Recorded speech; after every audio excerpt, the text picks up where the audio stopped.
हाँ जीजू। भाई साहब जेएनजी वाले बंदों से मुझे बहुत डर लगने लग गया। क्या हो गया? क्यों? पहले तो श्रीलंका पे कब्जा कर लिया, हाँ। फिर बांग्लादेश पे, हम्म। और अभी ये नेपाल पे कर लिया। हम्म। फिर मैंने कहा ये बात तो मुझे चिंटू नहीं बताई थी, जेएनजी का क्या चक्कर है। 97 से 2012 वाली जेएनजी है। अब जो 97 से 12 वाले है ना, लिटिल विटिल जैसे लड़के बच्चे, इनसे डरने लग गया हूँ मैं। हमारा वो बंस लिटिल चिंटू ये है ना, सरकार गिरा देते हैं, देख लो ये कितनी तो पावर। सरकार है, बड़ी पावरफुल है ये तो। ये कह रहे थे कि सोशल मीडिया इनकी पावर है, नेटवर्क अगर चला गया और एसी,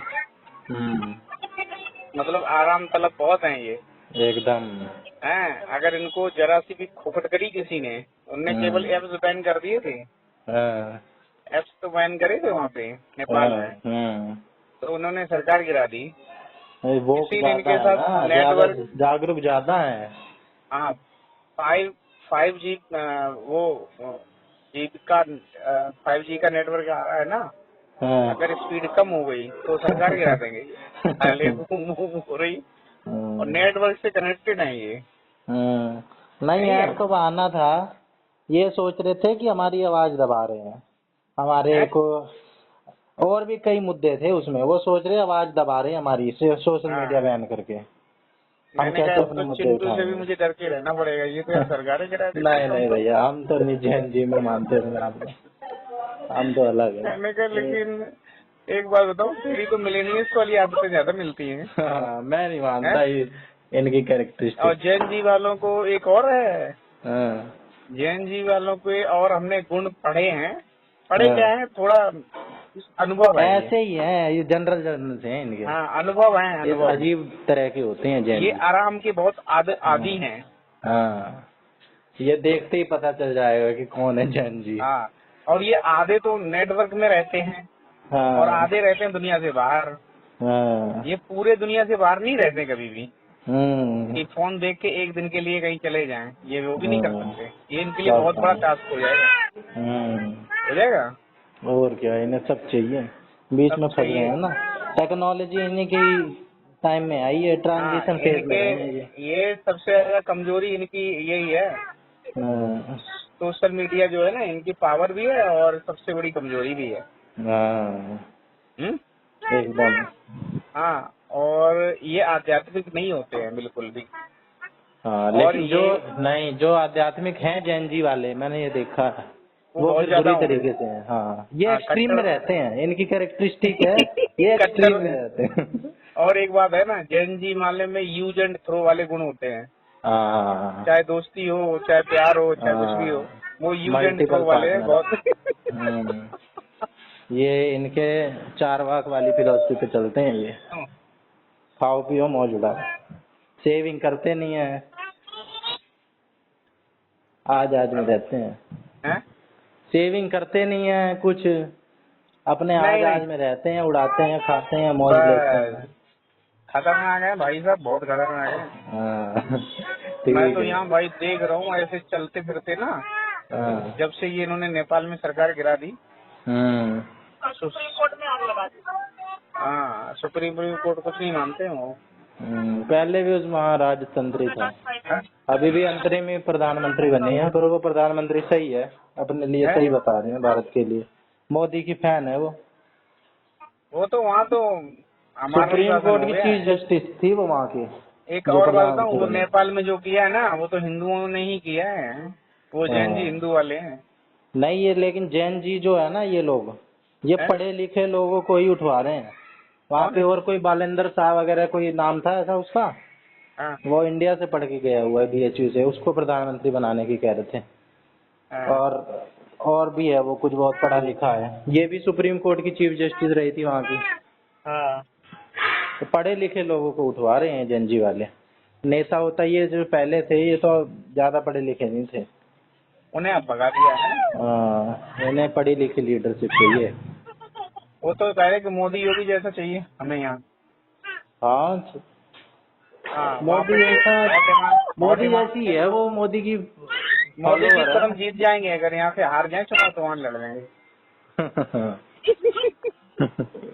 सही बोले। सही कह रहे हैं, बहुत जल्दी जीत जाएंगे। योगी को वहां से लड़ा दें, सही रहेगा।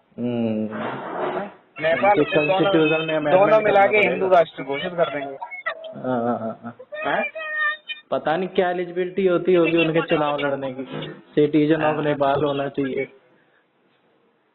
फिर तो पेपर वो उसका फॉर्म भर दिया? नहीं अभी कहाँ, अभी तो फॉर्म निकलेगा। निकलेगा 17 तारीख को निकलेगा, चालू होगी मतलब अच्छा। विंडो। भर देंगे 20 तारीख तक, 2-3 दिन में, उसके बाद। लेकिन एक बात बताऊं आपको, हम्म जो हमारी पीढ़ी है ना मिलेनियस, इससे ज्यादा परिवर्तन किसी नहीं देखे, इसका गवाह मैं हूँ। हाँ ये तो है। और हमारे वाली पीढ़ी के बहुत खास गुण हैं। वो वैसे भी जी लेंगे, हाँ है ना। अभाव में भी जी लेंगे, वैसे अभाव भी में जी जी लेंगे। लेंगे, प्रभाव में जी लेंगे, और गाँव में जी लेंगे, शहरों में जी लेंगे, हाँ है ना, और सब में जी लेंगे। उस टाइम की इकोनॉमी भी ऐसी थी पहले, 80 के हाँ। आसपास की। फिर इकोनॉमी थोड़ी सही हुई, और लिबरलाइजेशन हुआ। दूसरा है मोबाइल के बगैर भी जी लेंगे, मोबाइल में भी जी हाँ लेंगे। नेटवर्क आ जाए तो अच्छा है, नहीं आ जाए तो और अच्छा है। हाँ पहले थी आदत बिना और जो मोबाइल की जीने की। पेन से लिखते नहीं है, हैंड हाँ राइटिंग, हाँ फटाफट लिखेंगे, हाँ, हाथ ये से भी लोग लिख लिख टाइप, के पेज भर देंगे, कॉपी कॉपी। हाँ ये लोग टाइप करने में माहिर हैं पहले बिना देखे। हमें रफ जो है ना, जब प्रैक्टिस करते थे तो रफ कॉपी मिल जाए तो जोड़ जोड़ के सिल सिल के कर लेते थे। इतनी हम्म प्रैक्टिस करता था कि रफ कॉपी खुलती नहीं थी, हम्म मतलब कमी पड़ जाती थी। ये हम्म समझो कि एक जो पुरानी 10 रुपए वाली कॉपी, अभी जो मतलब अब जो 10 रुपए की कॉपी आती है, वो समझ लो डेली इतना चाहिए मेरे को, हम्म, है और क्या। इतना जरूर चाहिए प्रैक्टिस करने के लिए। हम्म फटाफट फटाफट फटाफट। पहले मतलब एक तरीका था, जैसे हमने पहले पढ़ा 2-3 तब पेज, यही तो तो हम फिर कॉपी लिखते पेन ही थे था, पॉइंट कॉपी पॉइंट में। पेन किताब, तब यूट्यूब और ये सब थोड़ा एक था एक पढ़ने के जुगाड़ लिए। बताऊं मैं तेरे को अभी। हाँ हाँ, एक जुगाड़ है। हम्म हाँ, उसमें ये है कि जैसे कोई चीज पढ़ ली तो उसके पॉइंट्स ऐसे तो पढ़ लो, और हाँ पॉइंट्स को रिवीजन याद कर करना लो। जरूरी है, नहीं तो भूल नहीं, जाते हैं। पॉइंट्स को याद कर दो, एक बार लिख दो बस, हाँ वो आपके सबकॉन्शियस में चले जाएंगे। हाँ जैसे लिखने से हमारी सेंस ज्यादा इन्वॉल्व हो गई ना, लिखने हाँ, वाली इन्वॉल्व सेंस हो भी गए आप इन्वॉल्व हो पूरे गई। तरीके से उसमें। हाँ नहीं, जैसे आपको महंगाई के 5 कारण लिखने हैं, तो आपने महंगाई का वो पूरा पेज तो पढ़ लिया, उसमें छोटी बातें तो आपको चलेंगी दिमाग में। अब 5 जो कारण है ना, 1 2 3 4, उनको एक तरीके से मन में बिठा लेना, हाँ वो आपको याद भी रहने चाहिए, तो उनको लिखो।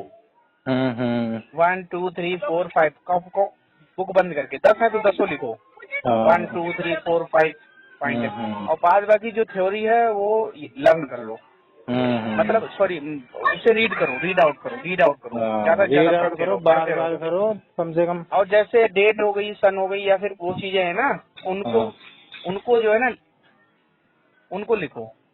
हाँ जब आपने मेन पॉइंट ले लिए, हाँ उनको फिर कॉपी बंद पानीपत करके की लिखा। पहली लड़ाई कब हुई थी, है ना, बार फिर बार लिखो। हाँ, एक चैप्टर में 10-15 चीजें हैं बढ़िया बढ़िया, उनको हाईलाइट करो। कई तरीके हैं। इसमें कुछ नहीं है, प्रैक्टिस है मेन, तो अपना प्रैक्टिस हाँ, करते रहो बार बार कोई चीज करने से। नंबर क्या? वो बनी नहीं कर। हेलो। हाँ वो तो है तो ही। फिर अच्छा, मैं तो समझा पढ़ाई वढ़ाई में तो बिजी हो गया। हाँ पढ़ लेता हूँ, पढ़ना ही तो काम है, और क्या है। पढ़ना ही है, कुछ दिन पढ़ लें। हाँ, अपना चल, काम है पढ़ना, दिन होगा तो अच्छा हो जाएगा, वरना इसमें तो नहीं नहीं, वो कंपटीशन काम है और लक जो, है, कई सारे फैक्टर होते हैं। देखो एक चीज बताओ क्या है, हम्म, कि तुम ये मान लो कि सब कुछ हमारे हाथ में नहीं है, ठीक हाँ है, हाँ लेकिन ऐसा भी नहीं है कि कुछ भी नहीं है। हाँ हम लेकिन चांस तो जितना बढ़ा ही हमारे सकते हाथ हैं। में है ना, उतना कॉलेज में। अपनी पूरी, हाँ अगर सही से, पूरी मेहनत से, पूरी ईमानदारी से उतना तुमने कर लिया ना जो हमारे हाथ में है, हाँ वो हमें पूरा दिल से करना चाहिए, हाँ, है ना। डिजायर तो समझ रिजल्ट लो ना भी मिले तो आप कुछ किया हुआ बेकार नहीं जाता है, वो कहीं ना कहीं जो काम आ आपके जाता हाथ में नहीं है ना वो हाँ। बदल जाएगा। है। हाँ। समझो मेरे फार्मूला को। हम्म। देखो कुछ हमारे हाथ में है, कुछ नहीं है, हम्म। ठीक है। हम्म। लेकिन जो हमारे हाथ में नहीं है उसे तो छोड़ दो आप, सही बात। जो है उसे पूरा दिल से 100% एफर्ट के साथ करा, हम्म। अपना 100% उसमें दिया, तो जो हमारे हाथ में नहीं है ना वो अपने आप सपोर्ट करने लग जाएगा। सही कह रहे हो। समझ रहे हो? यही है, सीक्रेट है ये। सीक्रेट है। तो वो जो हाथ में है वो काम करो। मैनिफेस्टेशन हम्म करो, तो काम भी वो करो और इमेजिन भी फॉर्मूले करो आगे। फॉर्मूले रोज बन रहे हैं अनुभव के हाँ। साथ साथ। ये तो है। तो मैं सोचता हूँ कि भाई फॉर्मूले बनाए हैं। हम्म। पहले क्या था, मेरी आदत पड़ गई थी हम्म। कि रोज का रोज एक्सपीरियंस ना स्टूडेंट में शेयर करता था। अब मुझे शेयर करने वाला बंदा नहीं मिलता, दोस्त सारे छूट गए हैं अपने बिजनेस में, कोई कहीं कोई कहीं कोई कहीं। अब ऐसे तुम्हारे जैसे कोई बंदे मिल जाते उन्हें पकाता हूँ बैठे बैठे। सही है, काम का है, क्या बने भैया, वेस्ट नहीं जाना या चाहिए। एक दो और है हमारे अपने। नहीं, बड़ा जरूरी है, इसकी कोई शेयर करने कीमत वाला नहीं नहीं है। मिलता ये कि भाई बहुमूल्य वो। चीज होती है, एक्सपीरियंस। अब ऐसा होता है इंसान जैसे इंसान से शेयर करोगे तो क्या करेगा, वो कुछ कमी बताएगा या सही नहीं होगा तो वो तर्क करेगा, हाँ। तो मेरा भी ठीक हो जाएगा। क्या हाँ। पता मैं गलत बोल रहा हूँ तो वो तर्क करके सही कर देगा, सही बात है ना। इसलिए उससे शेयर करना जरूरी होता है। जो आपके पास होता है है कि वो नहीं? हमें मिल जाए, जो हमारे पास है वो विन विन सिचुएशन हो गया, हाँ, एक्सचेंज ट्रांजेक्शन हो है। गया। दूसरा ये है कि जैसे मैंने कुछ बोला हम्म। तो हो सकता है कि वो उसमें कुछ दिक्कत होगी तो वो सामने वाला भी काट चाट के सही कर देगा। नहीं कर देगा। और क्या, फिल्टर हो जाएगी इसलिए चीजें। इसलिए तर्क जरूरी है। तर्क जरूरी है, कुतर्क नहीं। कुतर्क नहीं, कुतर्क नहीं, एक्सेप्टेंस भी कुतर्क। होनी चाहिए। हाँ, हाँ, है नहीं। बिल्कुल। चलो एंजॉय करो। मैं तो ऐसे हम्म। ही आया था, उधर गया था दिल्ली, IIT दिल्ली आया अभी, अच्छा। कॉफी पी हाँ। कल घर आ रहा था। अच्छा, अभी रास्ते में ही हो क्या? अभी तो 18 सेक्टर आया हूँ, अब अच्छा। जा रहा हूँ घर। अच्छा, चलो ठीक चलो है फिर। मिलते हैं, ठीक है। ठीक।